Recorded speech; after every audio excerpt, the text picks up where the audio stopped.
You've got a feud with the Bills Mafia? Yeah, they didn't like what I said about them a few years ago. You want to share that? I think it's out there virally, but called them a city of losers. Why would they like you? I mean, I was just stating the facts. I think we should move on. Yeah. I think we should definitely, Robson. Anything else? You asked me. I know, and I apologize to the world for going down that road. You've got a feud with the Bills Mafia? They didn't like what I said about them a few years ago. You want to share that? I think it's out there virally, but called them a city of losers.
I need it from the top.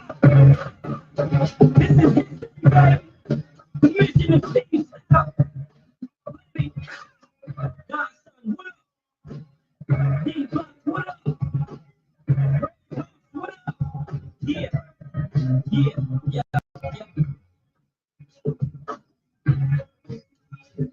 What up? What up? What up? What up? Sports world, y'all know what it is, man.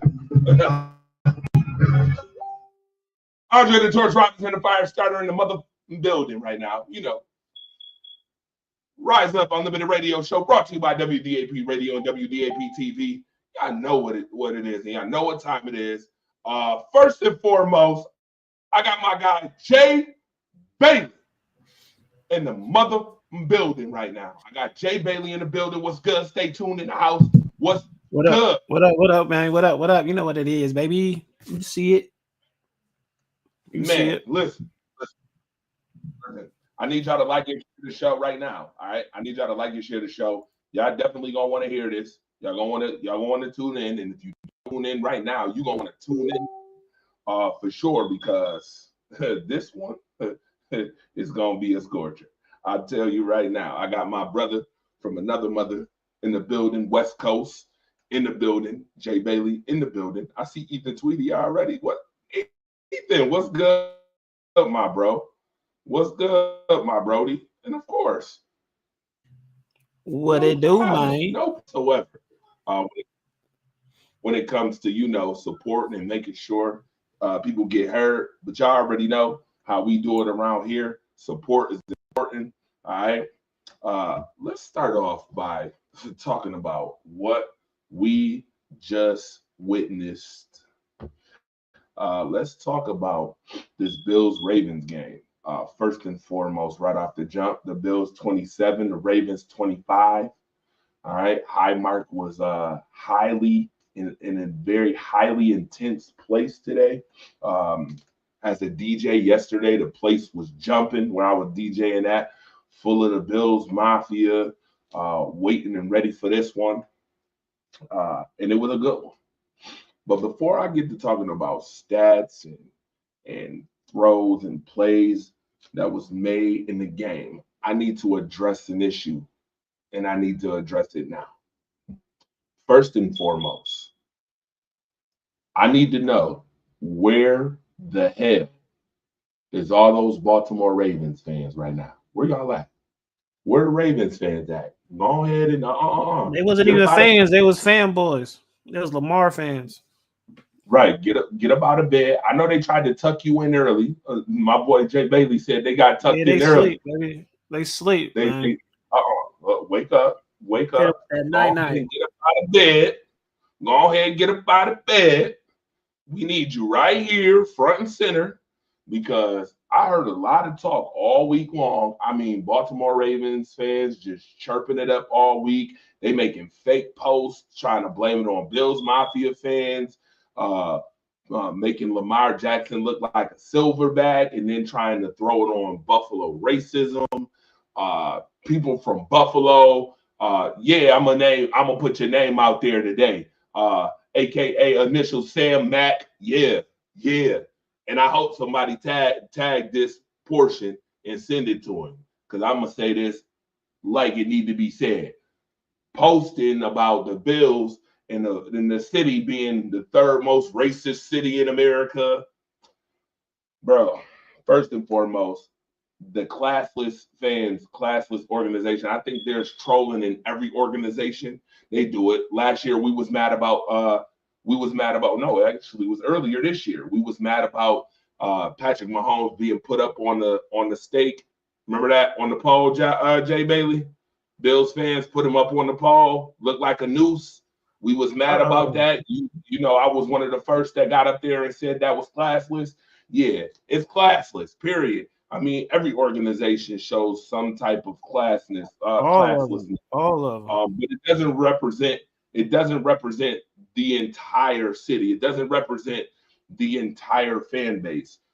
There's always a few spoiled, silly individuals that do that. But to get on a post and say, oh, well, Buffalo's the third most racist city and yada, yada, yada, and that's why I don't like Bills fans. Bro, let me respectfully, from brother to brother, tell you in love, miss me with the bullshit, bro. And you want to know why I'm going to tell you that? Miss me with the BS? I'm going to tell you miss me with the BS because I'm one who lives in Buffalo, and you can't sit here and talk about racism when y'all literally are prejudiced and selective on who y'all pick and choose to support in this city. I don't want to hear a damn word from not one black individual,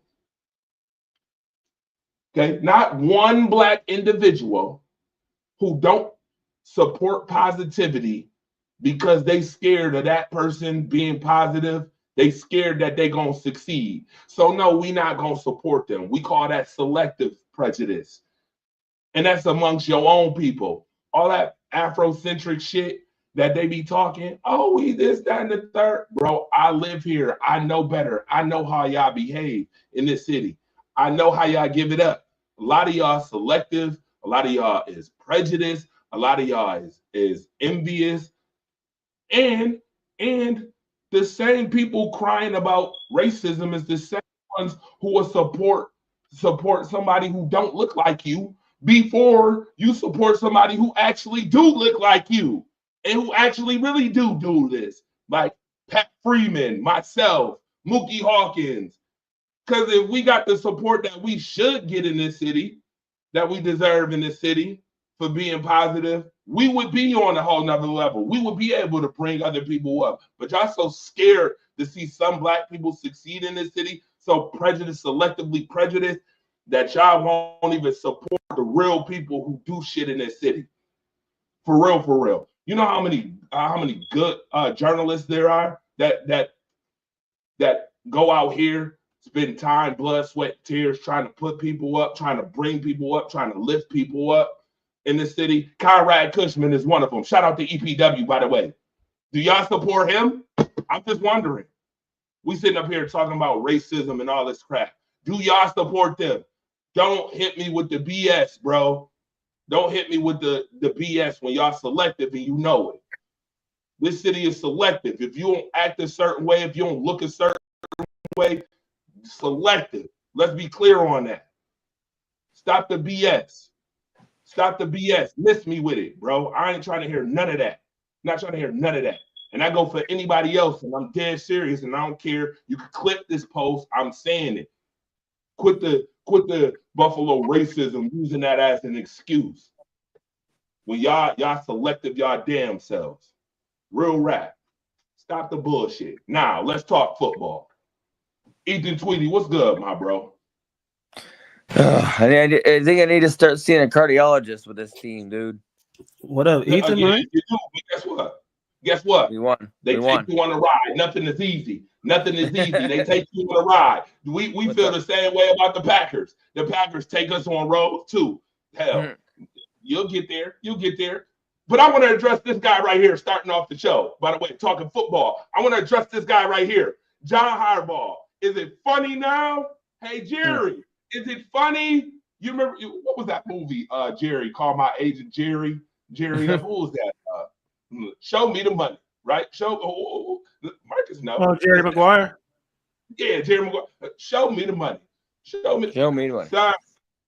Sir, the national media, legitimately and well-deserving, has been talking about how Sean McDermott, and I'm one of them, how he need to get over the hump. Yep. The road ain't over yet, by the way, for the Buffalo Bills. It ain't over. It's over for that. It's over for that. It's over for that guy. You still got to go to that bad man in Kansas City and do it to get to the Super Bowl. I don't know why, and I mean, this could come back to bite me in the tailbone next week. But I'm confident this team is playing loose. Okay, good. That's good. You should be confident. But what I'm saying is, the national media has so much to say about the Bills. Mm-hmm. How they down. The national media. He's overrated. He's overrated. Remember that, Jay? Yeah. Overrated. He said he was overrated. Stephon Diggs made him. All that. Yeah. Rebuild. It was a rebuild season. Yada, yada, yada. The whole 9 yards. We heard all that. Said the Jets was going to win the division. Right. We heard all that. National media. Right? Now. Yeah, Rodgers got all the hype. Right. Now. Damn sure did. Now, we got another coach that we need to be looking at. When the last time the Baltimore Ravens won a Super Bowl? 13? When in 2013? It's been a minute. They on Mike Tomlin. Hold on. They on Mike Tomlin's head because he can't win a playoff game. But I could have swore the name of the game was to win in the playoffs, right? Was to win the games that count the most, right? Last I checked, 12 years for now, 12 seasons, bro. This man right here. You got the MVP quarterback, right? And you got the MVP, and you can't win. Hold on. They got presumptuously what they got three. They got a guy that's about to be a three-time MVP, and he still can't get it done. He's a three-time MVP, and you can't get past the divisional. You can't. You couldn't beat Kansas City when it mattered last year. You couldn't win the AFC Championship game at all. Lamar got 3 wins his whole career. He got 3 playoff wins. It's time to put him on the same pedestal. It's time to put him on the same pedestal that you put Mike Tomlin on. It's time to put him on the same pedestal that you put Sean McDermott on. It's time to put him on the same pedestal that y'all been putting Mike McCarthy on. It's time to put him on the same pedestal that y'all used to put Marvin Lewis on. It's time to put him on the same pedestal. Yeah, want me to keep going? Well, it's time to put him on the same pedestal. If we talking fair is fair, this shouldn't even be a debate.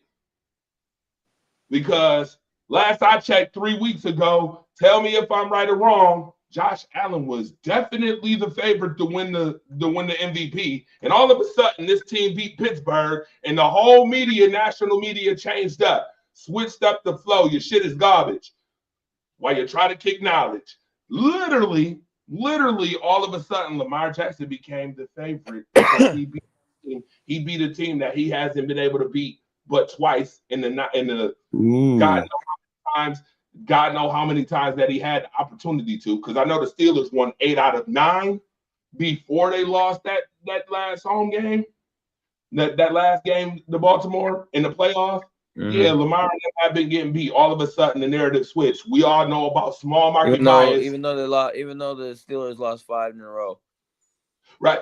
We all know about small market bias. We all know that. Real quick, we all know about it. That's why it switched.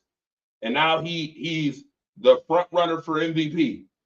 I love Lamar Jackson. Don't get it twisted. Love Lamar Jackson. As a black man, let's put this out there right now. That's what it is. As a black man, I love Lamar Jackson. I love the way he plays football. He's just a better quarterback, period. Right. Listen, I love the way he plays. I like how he inspires young kids. He inspires young kids that look like him, that look like me, to want to play that position. Because we all know there's a short string when it comes to black quarterbacks. Let's be clear. We all appreciate that. So I love Lamar. What I don't love is y'all Baltimore Ravens fans. I don't at all. Mm-hmm. I don't love y'all stinking, steaming, starry dumpster juice. BJ Sanders. Right. I don't love y'all. Not at all. Hey, no, to be fair, he came out, he tagged us Bills fans, and he came out and said we lost. So I talked to BJ. BJ showed up. I talked to BJ. I just messing with him. Oh, that's all good. BJ, hey, guess what? BJ ain't one of them though. I haven't heard BJ say not a word. I haven't heard BJ say a word. BJ talk. Oh, I bet he do talk, but I haven't heard him say a word. But it's all in fun. It's all in fun with BJ. BJ cool. It's all in fun. Yeah. Oh yeah, I don't know. But all I'm saying is, where is these Baltimore Ravens fans at now, though? That's all I'm saying. And John Harbaugh need to be on that same pedestal now. It's time to put your boy on the hot seat. It's time for him to go on the hot seat. It's time for him to go on the hot seat. Let's be clear. Let me read some of these comments because I see them in here. It's a lot of them too. Melissa, what up? Des, what up? Conrad, what's good? Dalton, what's good? Marcus, what's good, bro? You coming on to what? Wayne, what's good? What's good? I see Marcus was just got done with his coffee talk thing. So yeah, I know. He told me. He's still probably gonna come on. He got his thing going on right now. I respect it. Melissa, what's good? Towards the grads on the win. I'm wondering where they at too, Des. I'm wondering the same thing. just discussed it. Support small content creators. Absolutely. Hello. I've only ever seen you push positive, uplifting messages. You already know that, Melissa. We already know that. Is he smiling? Yep, sure am. What's up, everybody? Go Bills, said Wayne. They said it's time to call out Johnny. Yeah, it's time to call out Johnny. First of all, Johnny was sitting up here laughing. It was all fun and games. Y'all seen the interview? Jerry Coleman, he got jokes. He hell, motherfucker. He hell. The city of losers. Remember? The city of losers. Yeah, that just sent your team home. Matter of fact, y'all just got evicted out of hotel playoff. Go ahead and pack your bags, Lamar. Take Mark Andrews with you. That formidable tight end, the best. Hold on, one of the best tight ends in the league. Go ahead and take him with you. Go ahead, pack it up. Leave the hotel playoffs. Bye. Have a nice day. Have fun in Cancun. Right, and if you try to come back on the premise, we call it trespassing. On the premise that you ain't supposed to be on. Pack it up. Hey, the Packers had to pack it up. Minnesota had to pack it up. Detroit, we're going to talk about Detroit later on the show. What? Hey, every single NFC North team got beat I like first that. round. I like that, Josh. Pack it on up. And they all had more than 12 wins. Pack it up. Everybody done had to pack it up. Hey, The Chargers I'll be honest. pack Hey, it up. listen. Hey, Had to listen. pack it I'll be up. honest. I got that one. I'm 4-0 this week. I picked the Good. commies. Good. Good. Now, with that being said, let me read some more. 2 more wins are needed by the Buffalo Bills. You know that. That's the teams I want to win. Absolutely. Where they at? Dalton, I'm wondering, hey, listen, where they at? I should Where play they that. at? I should play that song. Where they at? Where they at? I want to know where y'all. I want to know where them Stephon Diggs fanboys at. That was Stephon Diggs and he made Josh Allen last year. Yeah. Exactly. I want them too, because we tried to tell Czar. them that for the you know what? Invite him to a show.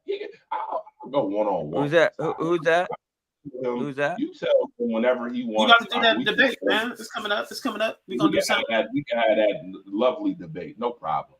That's right. The national media has been dogging the Bills. Now what? Yep. You know that. So I've been saying that all year. What's good, my son? What's good, Nazir? What's good? Shout out to you, my guy, out there serving.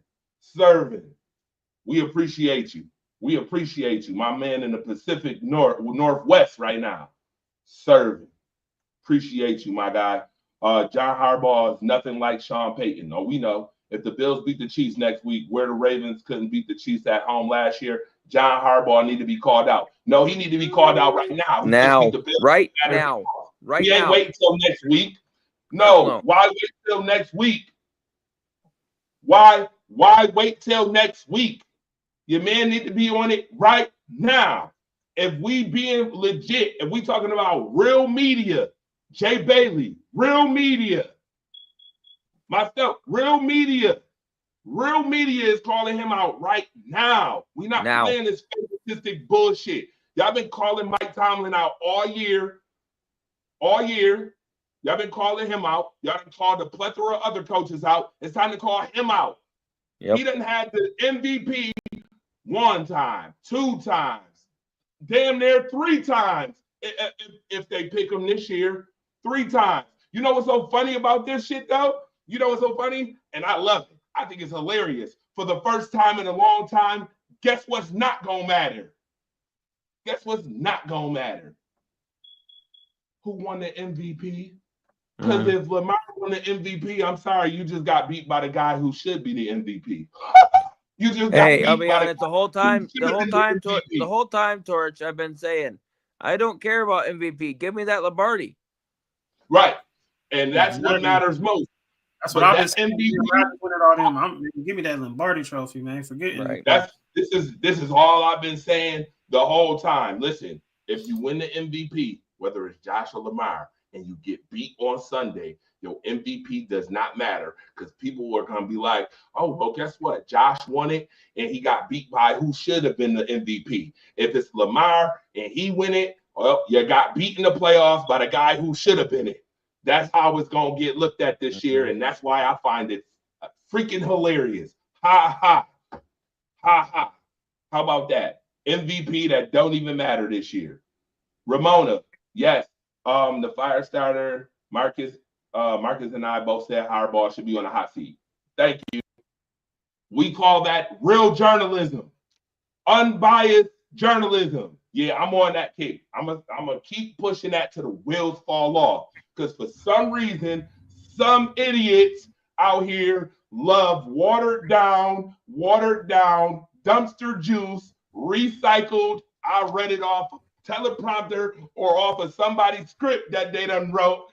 Fucking journalism. And frankly, I'm gonna start calling it out even more. Y'all love that fake ass journalism, that bullshit corporate corrupt journalism. Y'all love that shit. Some of y'all do. And I ain't saying people that's on the panel or watching love that shit, but I'm talking to the general public when I say that shit, because I know it, because I hear it. People spew that shit like it's Bible, with no premise and no research. No, he should be on the damn hot seat like anybody else. Like anybody else. I said Matt LaFleur should be on the hot seat. Did I not say that on the last show, Jay Bailey? Matt LaFleur should be on the hot seat. Yeah. Hello? Hello? Now, I got a question. I don't know if y'all agree with me on this, but y'all like Lamar is like Phillip Rivers. Lamar? No. Lamar is not Phillip Rivers. Maybe with playoff success, he might be Phillip Rivers. Right. But I he's think not. that's his point. Yeah, I think that's where he was going with that. Mm-hmm. Remember, Jackson and Henry are the best, yet haven't won yet. Somebody's seat should be warm. Hell yeah! Not it better just be warm. not just warm. It needs to be hot. What are we talking about? No, it should be. Well, I know. It need to be piping hot. Piping hot. You had legitimately 2 MVPs on your team. Mm-hmm. 2. You had 2 MVP candidates on your team and couldn't get the job done. What's that dude? What's that dude? That comedian? Hold on, let me be comical for a second. What's that dude that was rocking Bill shit, but he know he a Dallas Cowboys fan in real? Bubba, it's Bubba something. Hold on, let me get it. Bubba Dub. Trash. Yeah. That's what he be saying. Trash. That's what I hear. Trash. That's what I'm looking. Trash. When it counts the most, trash. That's all I'm gonna say. That's all I'm gonna say. Since we got jokes. The city of losers. Jerry Coleman. What a joke, bro. You should have your mic revoked. Because first of all, not only was that unprofessional and classless, classless, sir, but now you got to eat them words. I hope they give him every bit of what he deserves coming up. Every bit of what he deserves. Everybody, by the way, a lot of the Baltimore fans said they can't freaking stand him anyway. Oh, that's nice. That's Oh, well. nice. Oh well. Oh well. You got him. He was in your building. We call that guilty by association. Yep. John Harbaugh. I He didn't still hear has you. a why he's still He said, on you press gotta pass. Yo, he said you got he was like, you got a problem with the Bills Mafia? Oh, cook. It was all fun and jokes for him.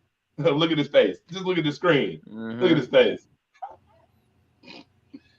Anyway, let's be honest. Steelers weren't supposed to have a winning season. Most analysts had us lucky at 5 wins. Huh? Most who? Say that again. Wait a minute. Let me read that sentence again. Most analysts had us lucky winning 5 games. He's talking about Pittsburgh. Pittsburgh. Once again, this is why I do not listen to corporate media bullshit. Of course they had Pittsburgh winning 5 games and Pittsburgh won 10. Of course, analysts. Good job. Good job. They're usually, Jay Bailey, they're usually what? What? Wrong. Oh, yeah. 90% of the time. Wrong. 90% of the time. Oh, look who stepped in the room. Kaboom. Guess who stepped in the room? Katal. My God. I wanted to come in for a couple of minutes. I was dealing with some stuff with some family. Good. Shout out to the alphabet that's in the building right now. You show up whether you win, whether you lose. You don't just get to show up when you win, folks. Hey, I told you. Elaine, what are we doing? Are they at? No, I want to know. Keep it on the subject of conversation. Where are the Baltimore Ravens fans right now? Where are those people? I want to know. Hey, Jerry, I hope you won't go on high Where are you? either. Where are they? Where are they? You don't go on high either, Mr. City of Losers. Trying to look for him, Jay Bailey. They slid, man. I'm looking for him. Hey, Marcus, look at his face. Look at his face. You see John Harbaugh's face? I see. Dre, we did a show earlier in the week, and I was like, I really didn't like. I get playful banter. I get it. Laughing and jokes and stuff like that. I love a good joke and stuff like that, but I think there's certain lines that you cross that are just kind of like out of bounds. You know, when you start talking about people's family, you know, to call the whole city of Buffalo losers. Now you're taking it personal. Torch, we talked about this. Now, Yes, if you I want to know. say the Buffalo, now look, if you want to say the Buffalo Bills have been losers, if you want to say the Buffalo Sabres have been losers, Well, they have. you know, but when you say now Harbaugh didn't say that, but I'm like this: if somebody's sitting over there and they're mocking, Mm. mocking, and you don't say something See, as a to coach sitting there, you need to shut that shit down. what I thought that he should have been like, look, you know, they haven't won. They have not won. They've never won a championship, but you know we respect the Buffalo Bills. You take the high road as far as that, but to sit there and kind of snicker when you call a whole city of losers. I've said it before. I've called the Buffalo Bills the lovable losers. I've said that on the show, but I would not go on a show and say call the whole city of Buffalo a bunch of losers. To me that he didn't say it, but you sat there and you snickered with it. So Right. I kind of had an issue with that. I thought that was a little bit. Now, when we're talking about now, I heard earlier, you know, talking about hot seats. Okay, we're gonna have. Y'all want to have a conversation. Now, first off, you're saying, guys. First off, look. If your team has never won a Super Bowl, you don't really get to critique and say, well, this guy hasn't won since whatever. Because hang on. What's longer? No. No, hell hang no. on. Let me finish. Let me finish. Go ahead. Now y'all are saying, well, he hasn't done this in so long. So what's longer? 13 years or 10 years or however long it is as compared to never. Okay. When you are a champion, hang on, let me finish. When you are a champion, there are certain privileges that go along with that. That's just what it is. When you're a champ, Rudy Tomjanovich, he said that a long time ago, never underestimate the hard. When you've won and you've lifted and you are at the pinnacle of whatever your profession is, you're the best hot dog eating champion in the world. Hell, we celebrate, what was it, Kobayashi, was that his name? The hot dog eating champion of the world? No, Joey Chestnut. You're the best. Joey Chestnut. Oh, okay. I don't know. I don't keep up with who's the eating champion of the world, but I know Kobayashi for years was. Michael Phelps was the greatest swimmer. Usain Bolt. When you're a champion, see that's where I kind of draw the line, because I'm like, you don't get to dictate if you've never won anything. Well, you haven't won. So if Buffalo wins one day, see, you're feeling good right now. You should feel good. You should feel good. You just beat Baltimore, but guess what? We're right back at square one next week, and I'm not saying that you will lose or won't lose, but next week, what is the narrative if you lose to Kansas City next week? Then what's the narrative then? Is Sean McDermott on the hot seat? Because now we're saying, okay, you've never beaten. Hang on. If you're gonna make that criteria, if you're gonna make that criteria for John Harbaugh, because he hasn't won another Super Bowl, and Sean McDermott, if he were to lose to the KC next week, will have never won a game against KC in the playoffs. So should he be on the hot seat? You see, when you start making standards, in the words of Mike Tomlin, I love Mike Tomlin, the standard is the standard. You can't make this standard because this is my favorite team. If Sean McDermott were to lose next week, what would be the narrative of the Buffalo Bills? And I really don't want to jump too far ahead with that, because that's content for next week. But if we're going to criticize a team for choking, you want to say the Baltimore Ravens choke, okay, fine. But if the Buffalo Bills lose next week, what is the narrative of the Buffalo Bills who have never beaten the Kansas City Chiefs in the playoffs? What are we talking about then? You see how fast 1 week can change everything. And y'all are saying that, oh, people didn't give us any respect, that no one gave us any respect. What was your preseason rank for the Buffalo Bills? You're saying the entire country. Where did you have the Buffalo Bills finishing this year? You don't get to gloat down and say, well, no one believed in us. No one gave us a chance. Where did you have the now? Remember, we do shows and we have tape. Where did you have the Buffalo Bills this preseason finishing in the AFC East? Come on now, we're gonna have a real conversation. Let's have a real conversation. I'm glad that. Hold on, Ethan Tweety first. No, that's my answer. Oh no, go ahead. That's my answer. You had the Buffalo Bills going number one, winning the division. East. You said the AFC East. Yes. Okay. I had them going number 1 too, winning the division. Where'd you have them at? I can run the tape back. So number 1, let me. What record? Hold on. Let him answer. Marcus, we let you talk. We'll let you talk. Thank you. Okay. Number 1. I'm gonna say this respectfully for everybody who's listening on the show. Marcus, I know damn well you're not talking to me about what you just said. I know damn well you're not talking to me because number 1, I've been the person the whole no. I've been the person this whole time telling you no. I've been the person this whole time telling you Sean McDermott is on the hot seat if he don't beat Kansas City. Am I not the same person who said that? So the question I'm not asking you. I'm asking the two gentlemen down here. I'm asking the two gentlemen down here.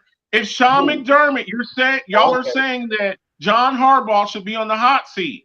If Sean McDermott gets his ass kicked next week in Kansas City, if you have the same standard and you say, well, he can't get it done and he chokes and he loses the AFC Championship and he loses and he's lost 3 straight years in the division round, should he be on the hot seat? If we're going to create a standard and a narrative, everybody ain't got the same standard though. I don't believe everybody should have the same standard. Like John Harbaugh been here for I don't know how long. You know what I mean? So he should be on the hot seat. That's why, because he's the longest. Hold on. Hey, Jay, tag. I'm gonna tag you, and then I'm gonna tag it back to you because that's funny as hell. It's funny as hell that I heard that. Marcus, you said that no team who hasn't won a championship shouldn't have the right to say anything. Well, I'm just gonna say this as a person who has a fan base that has 4 championships, and for the fan bases that don't. Marcus, the alphabets, we got to sit up here and listen to once again. And it's not just you. It's not you. But we have to listen to let's change and move the goalposts on how we feel about certain situations. Aren't we the same culture that's right now about the right now movement? Jay Bailey, let me ask you, isn't this a right now culture? What you've done right now? Ain't this a right now culture? Hold on. Ethan, what have you done? What have you done for me lately? Right. Okay. Wait a minute. Let me make my point. My point is, if we stand by that standard, because we talked about standards, right? If we're talking about that standard, then every team who has not won a championship in the at least last 10, 15 years shouldn't have nothing to say. No team shouldn't have. No. We're not about to sit here and give the hold on. We're not about to sit here and because the Jets. Hold on. Wait a minute, Marcus. We're not about to sit here and because the Jets hoisted the championship 30 fucking years ago, but we about to sit here and allow Jets fans to be able to talk then if that's the case. We're not about to sit here. Hold on, Marcus. No. I'm gonna go even one further. We're not about to sit here. Hold on. We're not about to sit here and let teams who haven't won a championship or been to the NFC Championship in damn near 30 years talk either. And I think you know what team I'm talking about. Dallas if Cowboys. you haven't won, you don't get to create the narrative about championships. What do you know about championships? Why? Oh, wait a minute. You don't The get Jets- to sit up here and say, That's kind of a. you can't sit up here that's and not- talk shit about John that's really- Harbaugh. That's You really can't bad. sit up That's- here and that's talk really a crap bad about take. John Harbaugh, and then Sean McDermott keeps getting bounced in the playoffs. How long has he been the coach of the Buffalo But Bills? you can't, hold on, Marcus, you can't tell that to me because I'm the same person who's been saying it all year. You said preseason, what was I saying? I'm gonna answer that question. I am the one who literally in preseason said the Bills floor was 9-8. If they went 9-8, McDermott should be fired. I said it. I'm the one who said that. Their floor is 9-8. I said their ceiling is 11-6. I did say that. They broke that Okay, ceiling. but what about losing in the AFC Championship again I also said to that. the I Kansas said City there's- Chiefs? We That's haven't what I'm been to saying. the, but to be Marcus, fair, we let haven't me been to the explain that AFC to them. champion. We haven't been to the AFC Championship in 4 years. Yeah, Well, you hold have on. because you lost three straight years in the divisional round. So if you're going to I put know. that, the I'm a same Bills as John fan. Harbaugh. Yeah, I'm The a Bills same as fan. You John ain't gotta Harbaugh. say. You ain't gotta tell me. I know. Okay, so when you're Hold on. saying, so you're saying the But standard. hold on. You're When saying- everybody's done yelling, I got something to. Refute. We're I got saying that John Harbaugh should be on the hot seat. Okay, and that's fine. If you want to say John Harbaugh should be on the hot seat, so what is the narrative next week?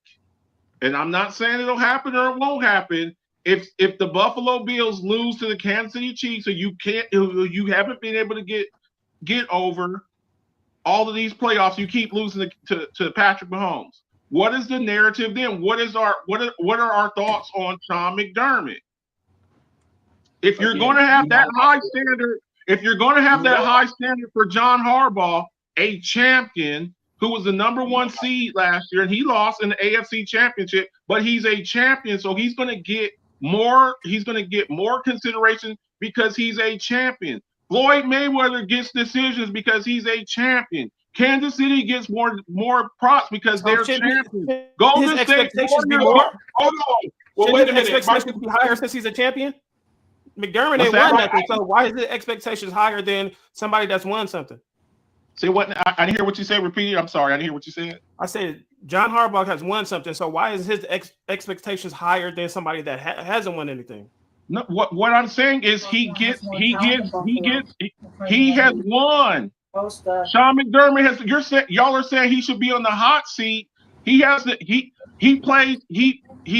#1 seed last year. And I will also say this, he plays in a more competitive division. You get a cakewalk in the AFC East. I'm sorry. You get a cakewalk in the AFC East. You get to play Not the if you Jets listen. twice a Not if week. you listen. Not if you listen in the national media at the beginning of the Season year. records don't mean nothing. You got what? It just means seedings. Who cares? As long as you win enough. I want to tag it. As Jay long as you win Bailey. enough No, games, when you go 6-0, come on, guys. If you go 6-0 in your division, We didn't. and you're playing We Drake didn't. May, that's We not didn't. good. you're playing Drake May, and you're playing Zach Wilson twice a year, and Mac But we Jones, who's not on the team anymore, and Zach Wilson, who's not on the team anymore, and Tua, who misses a bunch of time. And the Ravens have to go through the Pittsburgh Steelers, has to go through Cincinnati, who's been to the Super Bowl twice a year. It's different. It's the same difference why in the college football playoffs, why the ACC champion, the undefeated ACC champion, doesn't get the same consideration as a Big Ten team or a SEC 2 loss because of your competition. Okay. I'm just saying. All right. I'm just saying. Now, let me refute So for you that. to say, Marcus, let me refute that.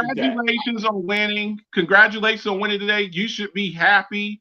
The Buffalo Bills are Marcus, one of the best let's not teams do in that the narrative. NFC. Hold on, time out, Marcus. Let's not do that narrative because guess what? There's mad people that's not happy. And here's There's right. mad people that's not happy about the Bills Probably being think of letting him go. But They once took again, that shit. Hold on. Buffalo isn't They exactly took, hold on. Bills fans took that shit personal. Let's be clear. They not happy. You heard Josh Allen today say, we not done. Ain't nothing to be happy about yet. We won a game. Good. Congratulations on that. But they not done yet.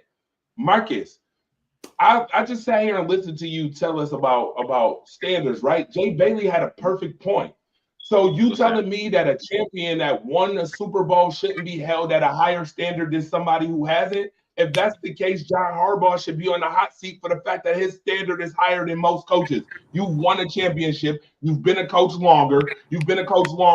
And secondly, let me give you a comparison. So you telling me So you're telling me that Charles Barkley shouldn't be able to talk about championship teams, but Derek Fisher should because Derek Fisher won a championship and Charles Barkley didn't? Is that what you're telling me? He shouldn't talk to it about. He shouldn't talk about it to Shaq. That's why Shaq always shuts his ass up. He's like, what do you? That's why Shaq always tells him to be quiet. Every time he starts talking to Shaq about championships, he's like, Chuck, what do you know about championships? What do you don't get to sit up here and debate me. I'm maybe the greatest center of all time. I may be the greatest center of all time and a four or five time champion, and you've never won anything. You don't get to sit up here and go back and forth with me about championship pedigree. You've never won. And he shuts them down. Every time Chuck starts talking about championships, he shuts them down. That's a cop-out sometimes for Shaq. That's a cop-out because it's a cop-out. Yeah. Sometimes Charles Barkley has legit reasons, and you know what I'm saying, the stuff that legit points that he brings up. And then Shaq just be like, oh, I got championship, so I got to answer. Why not? To me, and I'm going to tell you this from somebody. Hold on. I'm going to tell you something. If I got a master's degree or a doctorate and you dropped out of high school, you don't get to argue with me about Marcus, wait a minute. That is disrespectful. If I'm an MVP and I went against Jordan, I can't. Marcus, that is so disrespectful. Let me tell you this. Let me just tell you this. That is so disrespectful. Hold on, Marcus. If I got a doctorate in neurosurgery, and you're sitting up here and arguing with me about, but they both played basketball. Marcus, we're not talking about.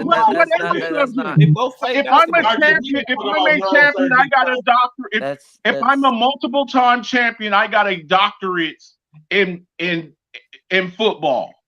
You don't get to sit up here, Dan Orlovsky, and challenge Peyton Manning about football. You just don't. You don't get to do it. But Charles Barkley can challenge Shaq. You know how disrespectful. Barkley has been there.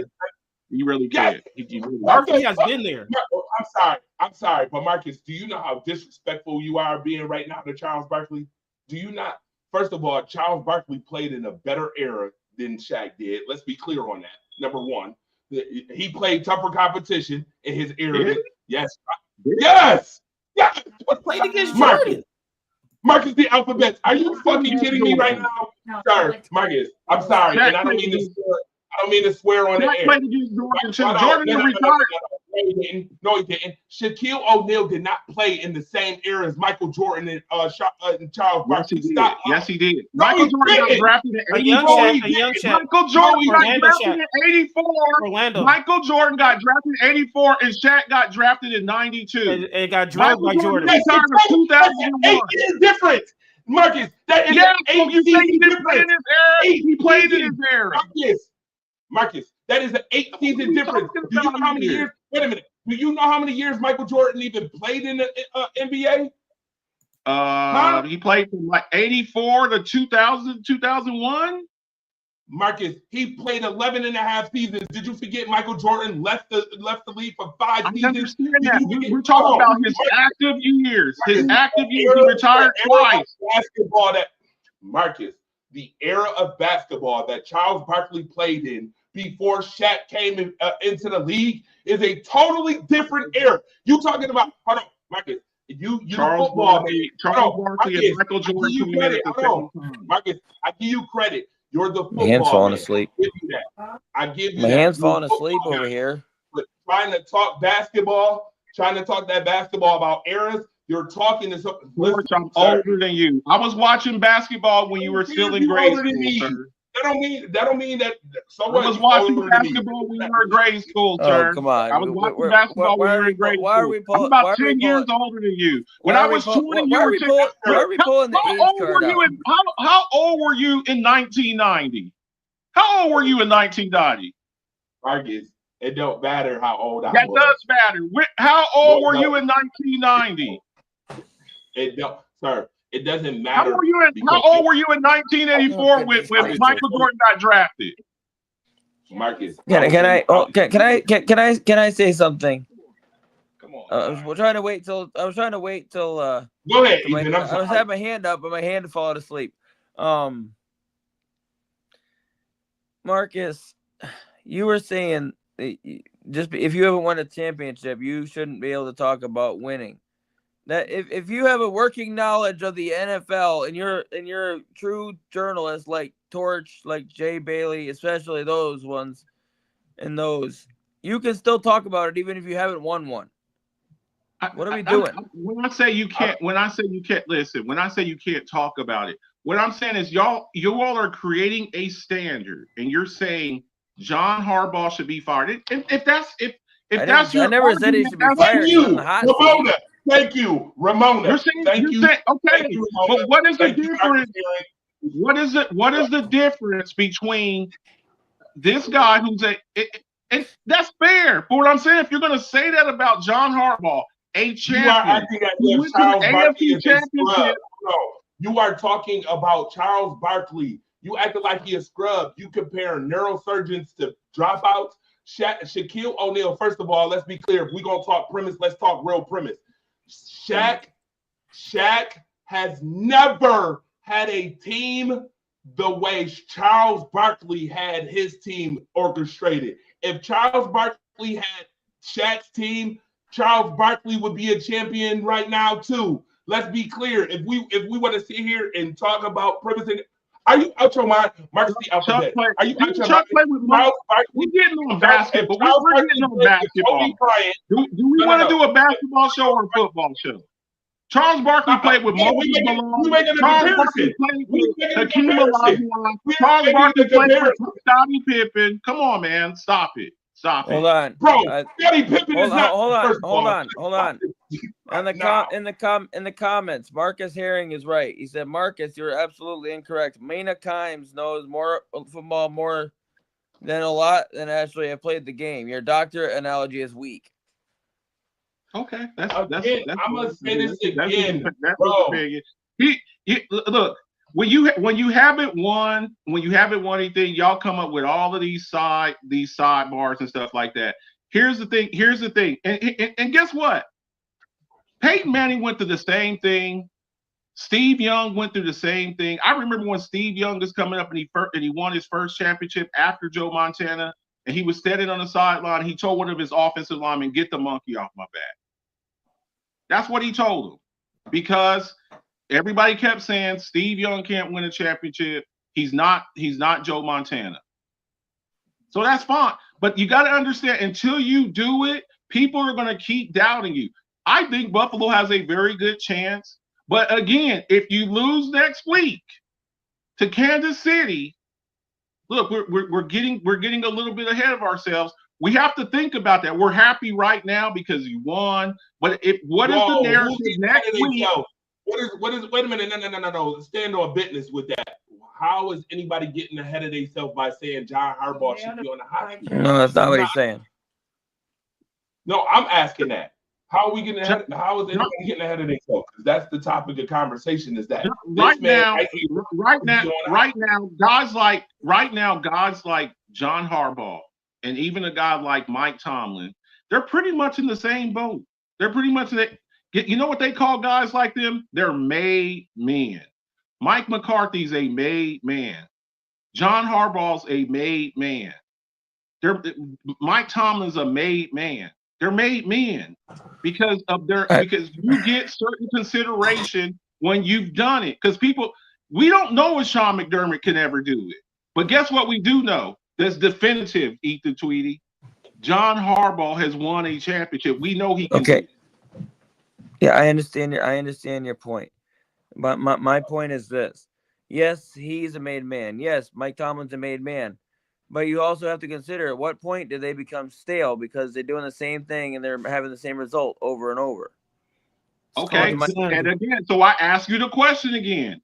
If Sean McDermott loses to Andy Reid next week, what is the narrative?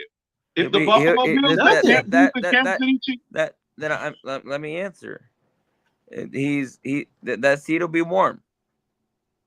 Okay, that's all that I was asking. That's all that I was asking. Everybody got that, I've been saying this, though. If we're gonna have that criteria. That's not the real question, though. That's not the real question, because you know damn well. Let's be clear. This is why I said in the very beginning, Jay Bailey, you heard what I said. I said, Marcus, I know damn well you not talking to me when it comes to that, because I wasn't talking to you. I'm doing shows with you. What I'm saying is to the fan base. Oh yeah, well he brought it up to me because I'm in here as a member of the fan base. I know he was asking me. Yes, if you're saying that John Harbaugh should be fired, fine. If you're saying and hold on. Okay. I was saying his seat should be warm. I didn't say he should be fired today. Right, I didn't say Make that clear. So, Marcus, do you put John Harbaugh and Sean McDermott in the same boat if they lose?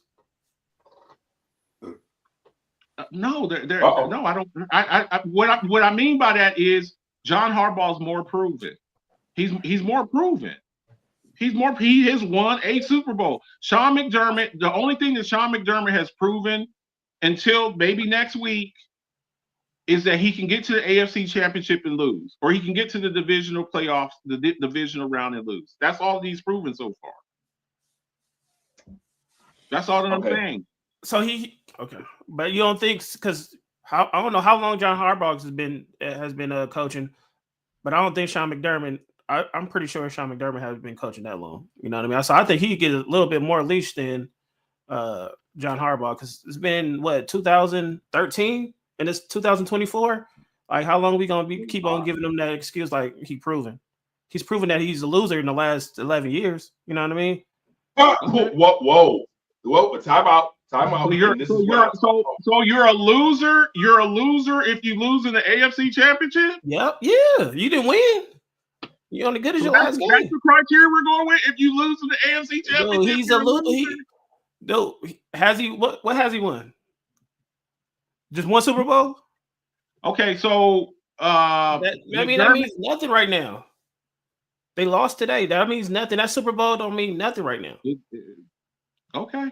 To me, it don't mean nothing right now. It doesn't mean anything. It doesn't mean anything to you. But then, when last year or the last 3 years, when Sean McDermott has lost at home to the Kansas City Chiefs and lost at home to the Bengals, that doesn't mean that don't make no difference to you, there, right? Look what Ravens did this year. They got the MVP. They added Henry. You know what I mean? Like, we helped you out and you still losing. What else can we do? Okay, and you had and 2 years ago you had a top 3 wide receiver in Stephon Diggs and you lost. Yeah, so but look at this year.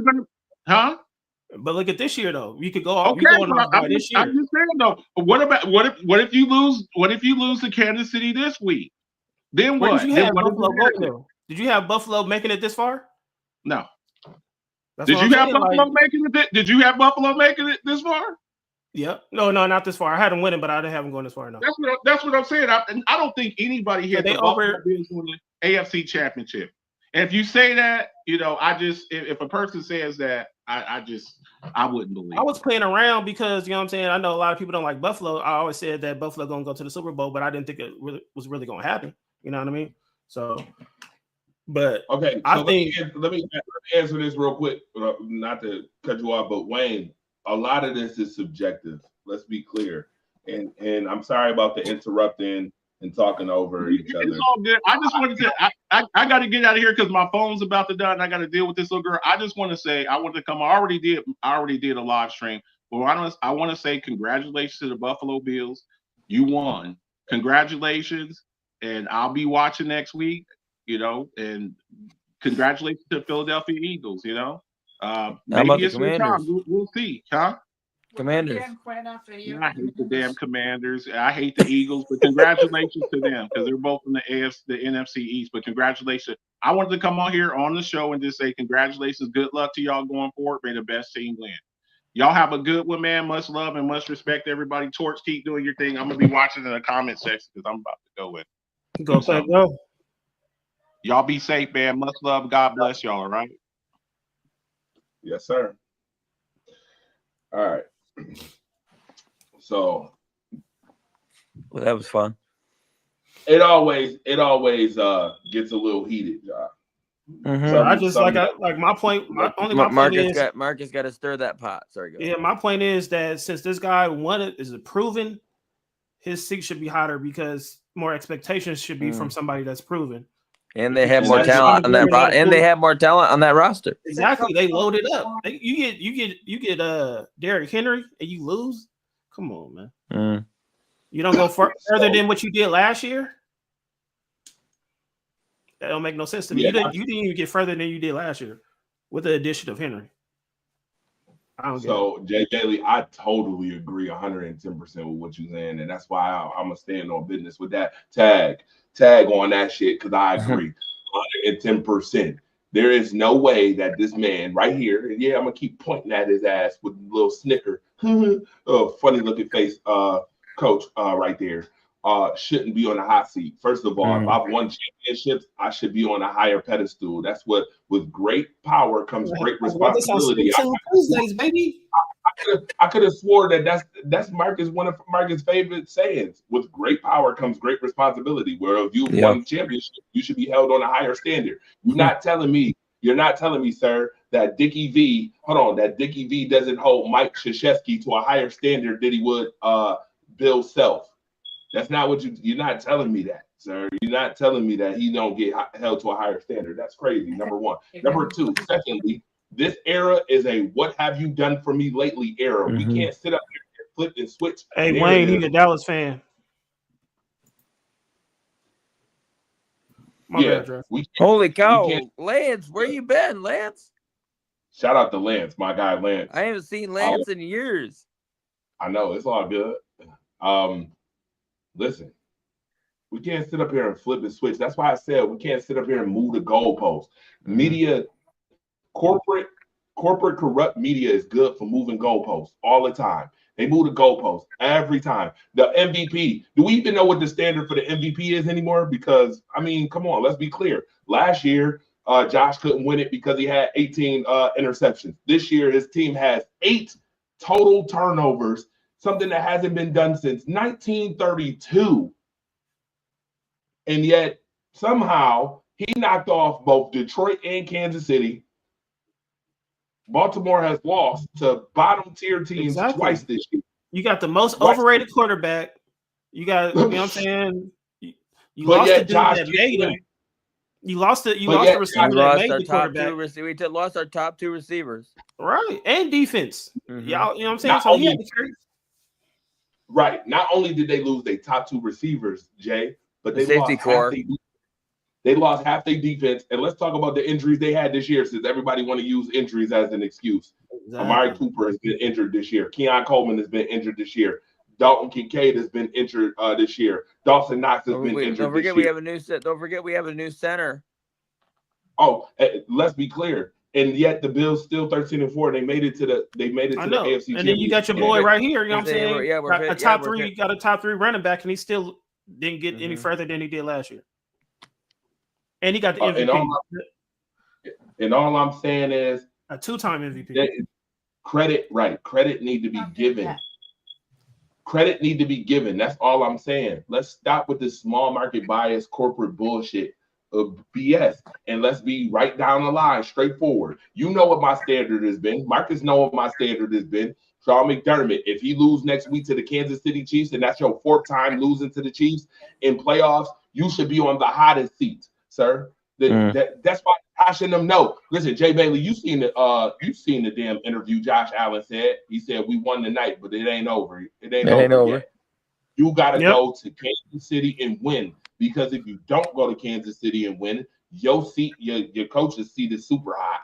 Mind you, on top of that, they got a new stadium that's being built. Let's be clear on this. And people, and I'm gonna bring this into play too, because it matters.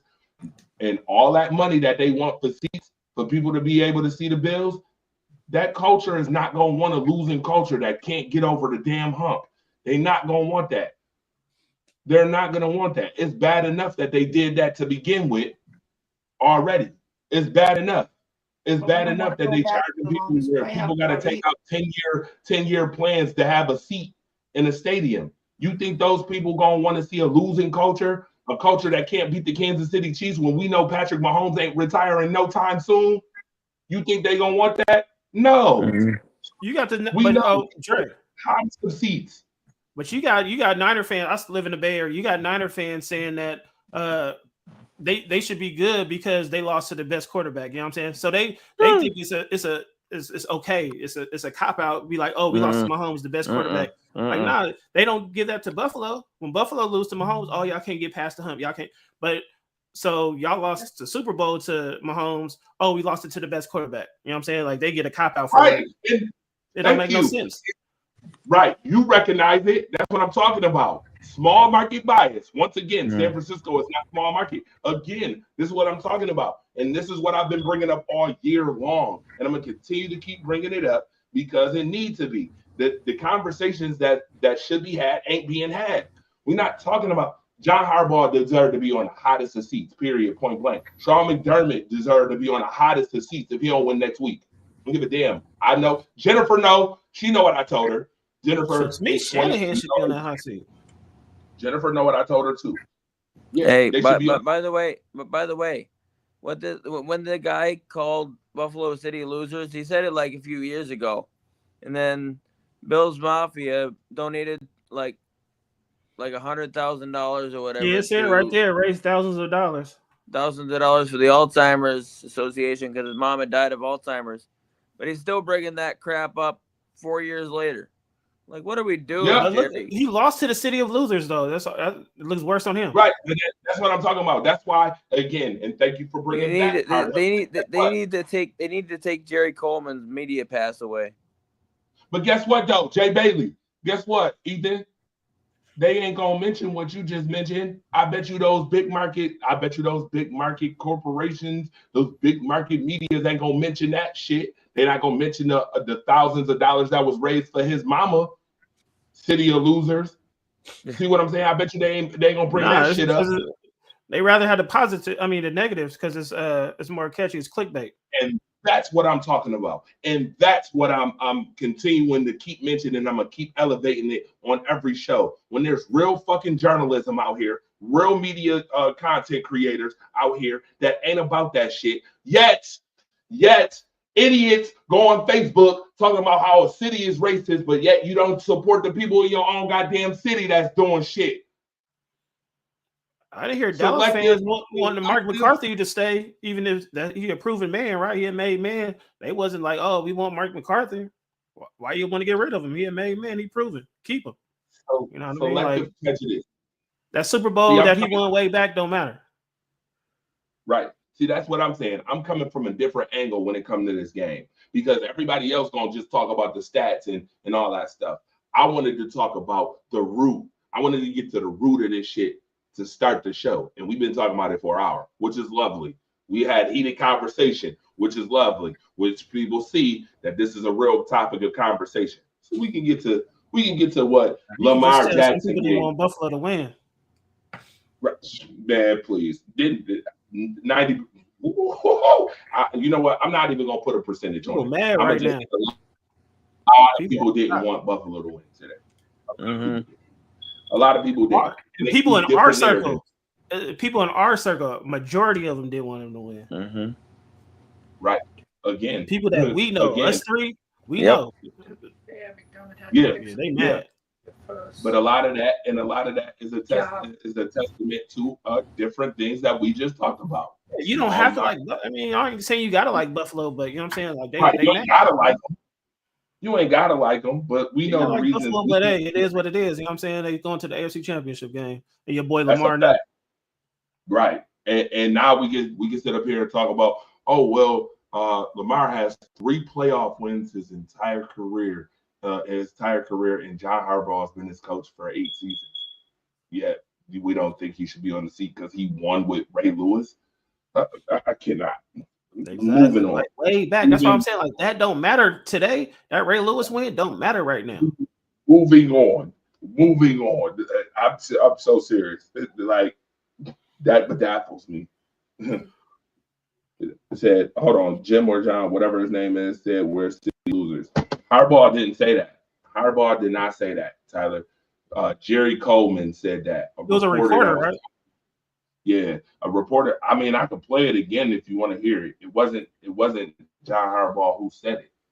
He didn't say. You know, it says it right there. Buffalo radio host called. Okay. I see it. Yeah, I mean, I was just stating the facts. I think we should move on. Jeffrey Robinson. He just entertained it though. He just entertained it, but you should. You asked me. I know, and I apologize to the world. You've got a feud with the Bills Mafia? What I said about him a few years ago.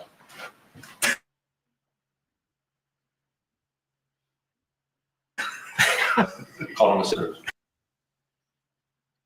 Again, it is what it is, though. At the end of the day, they got to pack their bags and exit hotel playoffs. They got to exit hotel playoffs. That's all to it. And Baltimore fans, I hope y'all stand on business and pop that shit that y'all been popping on social media and show the hell up like y'all been showing up the last week.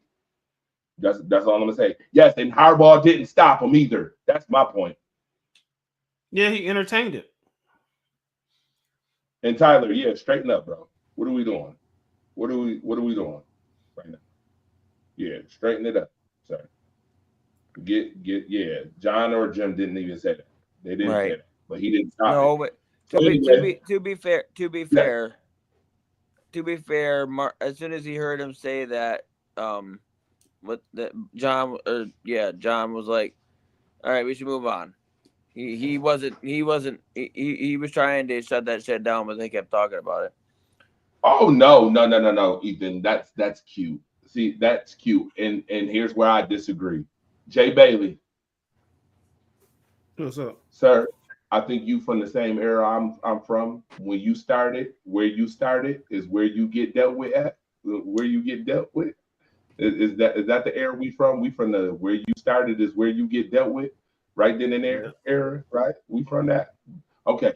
John Harbaugh might have said, oh yeah, let's move on. But that motherfucker is the one who started it too. Mr. Do you got a problem with Bills Mafia? He the one that opened it. In the words of, I ain't gonna say no initials, Marcus Betts, you don't get kudos for putting out fires that you started. You started the fire by even asking him that. Like, why you asking that? First of all, he the reporter. He should be asking that question. He should be asking questions. You should be responding. You talking about you got a problem with Bills Mafia. What would you say that? What was the reason? You're the Baltimore Ravens. By the way, just for a second, I need to step in here for a second. Tyler, we won. Stop coming in here attacking Ramona, worrying about her Steelers. Get yourself together, dude. We won. Enjoy the win. Yeah, we already told you that, bro. Come on. Let's not do that. Come on, Tyler. Well, I agree with I like what Dwayne said. He said Bills got the revenge from that, and the Chiefs will get their revenge from the Kermit the Frog lynching meme. So I forgot, you know what I'm saying? Yeah, like I like that. I mean, I will say that I will say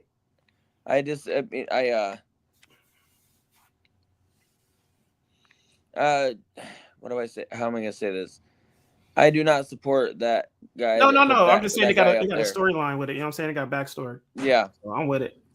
I'm just saying there's not a lot of Bills Mafia. Yeah, majority of y'all don't agree with that. I just like it has a backstory. Like, you know what I'm saying? I like that. I like the beef. I like when it's like bad blood. Tyler, I'm sorry your mom's in the hospital, but this chill. We got the win. Yeah, you gotta chill out, bro. Come on now, you better than that too. And Ramona shouldn't have to deal with that. Again, let's not do that. Ramona. Okay, so I'm gonna go there. I'm about to go somewhere. Ramona's been sitting here supporting since day one, A1 day one, since I met. just like you. So you ain't no different from Ramona. Stop that BS. We're not doing that shit, bro. We're not doing that corny shit, bro. It is what it is. We all should be cool and be able to have conversation without the nonsense. All right. I'll talk to you after the show. Now getting to the numbers. Let's get to the numbers and thrust. Yo, see, but Jay, this is what I'm talking about. See, I like to get to the root of some shit.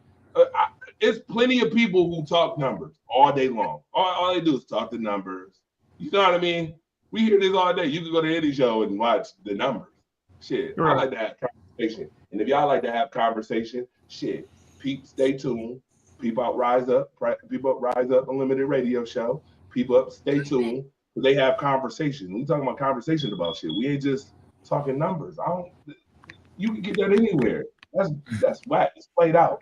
We're talking numbers, but let's talk some numbers now. You know what I'm saying? It's a collab show. You know what I'm saying? You see the stay tuned right there. You know what I'm saying? You see the riser right here, baby. You know what I'm saying? Right. Let's talk numbers now. So and a little bit of June's Monday quarterback down here. June Monday's quarterback. You know what I'm saying? In the building. Facts. Talk that. Talk your ish too. Shit. Talk that too. All that. I mean, thinking in the building. Then we had Marcus Betts. You know what I'm saying? Facts.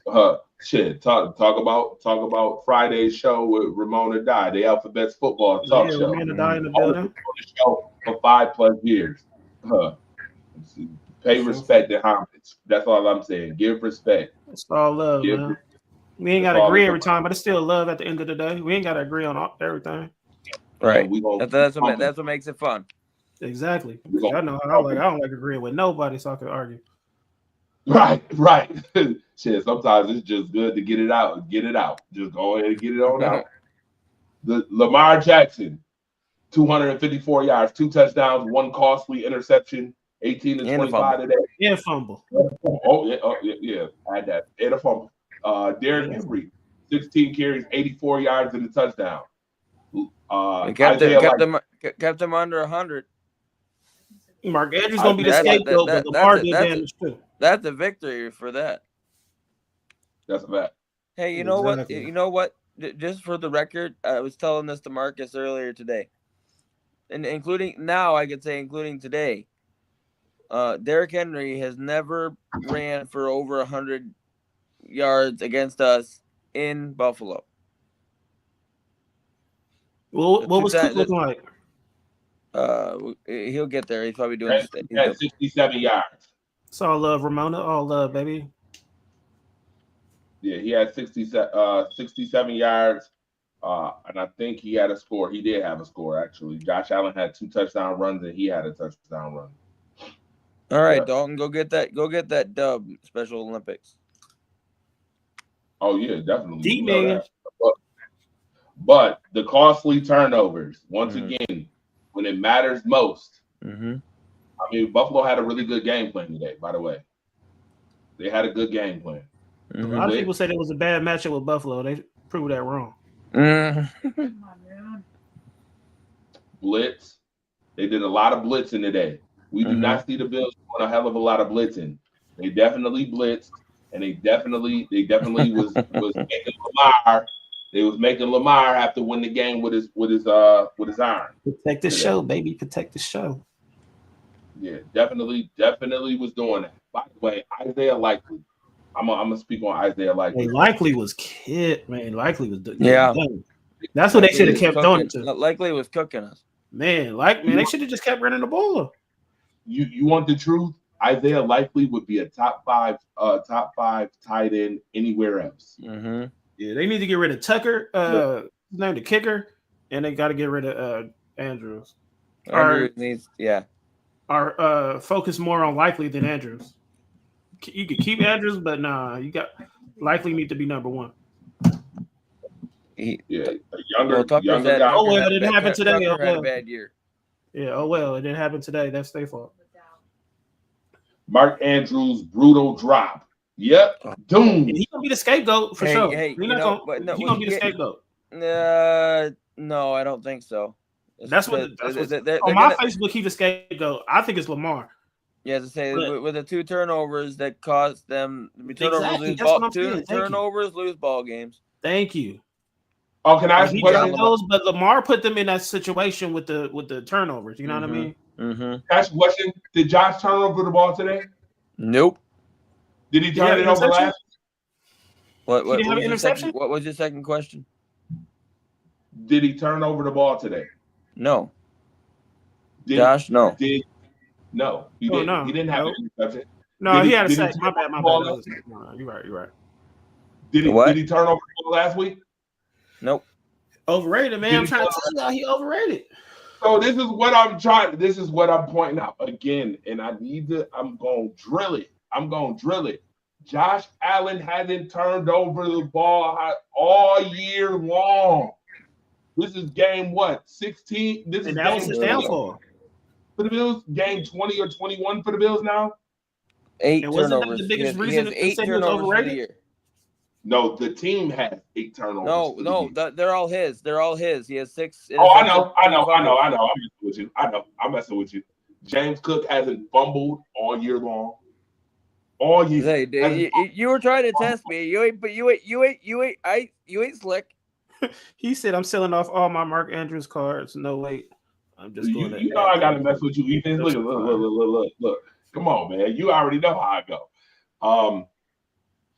Josh Allen again, 5 seasons accounted for 40 touchdowns or better. There's not a quarterback who's done more than 3. And he made history this year, right? He made history this season. Multiple times this year. Like, I'm just not Jay, understanding. Jay Renaud, what's good? Yeah, I see Jay Renaud. What is the standard anymore on MVPs? I'm just wondering, because the standard from 5 years prior to Lamar winning last year was you accounted for the most percentage of Because scoring. he's more flashy, man. He's more flashy, man. It's a narrative. It's a And then narrative. It's a narrative, Torch. I'm telling Right, you, but if this you put year- backup quarterbacks in, like I don't know who it was, Wayne, somebody, who was it that made that scenario? Like if you put that backup in, who could win one game? It's Baltimore. Buffalo's not winning anything Not with without Mitchell. Josh Allen. Not with Mitchell. No. Exactly. We saw what If Mitchell you got Derrick Henry, you can win one game. I mean, Yeah, Mitchell played Mitchell played most of the game against the Patriots in Week 18, and we lost. Yeah, I forgot. Yeah. Yeah, I just don't understand I think like what is the difference anymore. What's Yeah, the if it's narrative? his most valuable player is all day is Josh Allen. I mean, And that's not Lamar knocking Lamar though. Like people think saying Josh Allen is the MVP is knocking Lamar. it's not a knock on Lamar. Again, I love Lamar. I think his game. Wayne said Lamar's not. Lamar definitely ain't overrated. He's nice. He's in the discussion of MVP for a reason, but he's not the MVP. He has more help. Yeah, I agree with that. And again, Josh should be MVP this year. And if he's not MVP, then we move the goalpost again. And that's just how I feel about it. I love Lamar Jackson. That's nothing against him, but we're moving the goalpost again. Last year, 24-7 for Lamar Jackson. He had a similar to the Buffalo Bills this year with that 24-7, that he had as a quarterback passing the football. I get it. People want to add his running game. Well, if we add running, Josh Allen has more touchdown runs accounted for than Lamar Jackson does in his career. So we shouldn't do that. Shouldn't do that either. We shouldn't go by that narrative either. Hold on a second. That's a quarterback award. Dwayne, you said Lamar isn't overrated. He doesn't have toys in the big moments. Josh Allen had poise and he kept it simple. That I agree with. But what he said was he didn't get in his own way like he has for the past 3 seasons in the playoffs. The playoff losses we've had have not been because of Josh Allen. They've been because of our defense. Somebody dropped a pass, didn't they? Yo, Ethan, bad as hell right now. Ethan, you look like you about to jump out the screen. I'm like, what are we like? What are we doing? That's Josh Allen. Josh Allen in the playoffs. Josh Allen in the playoffs has been elite. But the quarterback. How many times do he go off the field with a lead and then sit there with that look on his face while the defense pissed away the lead? Nah, the quarterback gets the blame all the time. That's just the way. Well, yeah, but